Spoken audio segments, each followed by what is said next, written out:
రామలక్ష్మి విషయంలో సీతాకాంత్ చూపించే ప్రేమ కానీ, శ్రద్ధ కానీ చూసి చాలా ఆశ్చర్యపోతుంది రామ. నా మీద ఇంత అభిమానం చూపిస్తున్నారు ఏంటీనా అన్నట్టు ఆశ్చర్యపోతూ ఉంటుంది. కానీ రామలక్ష్మికి ఒక చిన్న దెబ్బ తగిలితేనే తట్టుకోలేకపోతాడు. ప్రాణం విలవిలలాడిపోతూ ఉంటుంది సీతాకాంత్‌కి. తన కోసం కాఫీ తీసుకొస్తానని వెళ్ళి సడన్‌గా కాలు బెణికి పడిపోతూ ఉంటే ఇక సీతాకాంతే పట్టుకుంటాడు. నడవలేని స్థితిలో ఉంటే తనని ఎత్తుకొని మరీ తీసుకొని వస్తూ ఉంటే అప్పుడు చూడాలి శ్రీలత కానీ సందీప్ వాళ్ళ మొహాలు మాడిపోయి ఉంటాయి. వీళ్ళేంటి నిజంగా భార్యాభర్తలు కాదని నువ్వు చెప్పావు, వాళ్ళు ఎట్లా ఉన్నారో చూడు అంటూ సందీప్ చెప్తాడనమాట.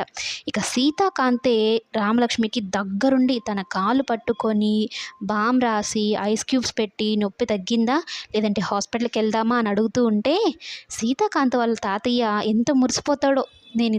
మీ ఇద్దరి విషయంలో కోరుకునేది ఇదే అని అయితే అనుకుంటూ ఉంటాడు. కానీ శ్రీలత కానీ సందీప్ కానీ షాక్ అయిపోయి ఉంటాడు.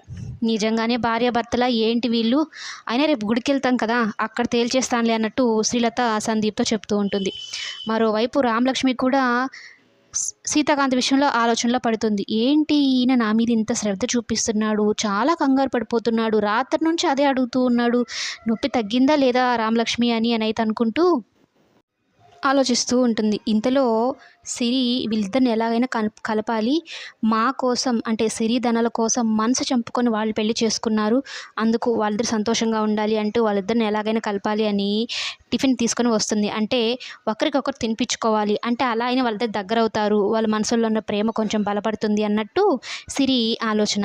ఆ మాట చెప్పగానే సీతాకాంత్కేమో లోపల సంతోషంగా ఉన్నా కూడా పైకి కాస్త కంగారుగా ఉంటాడు.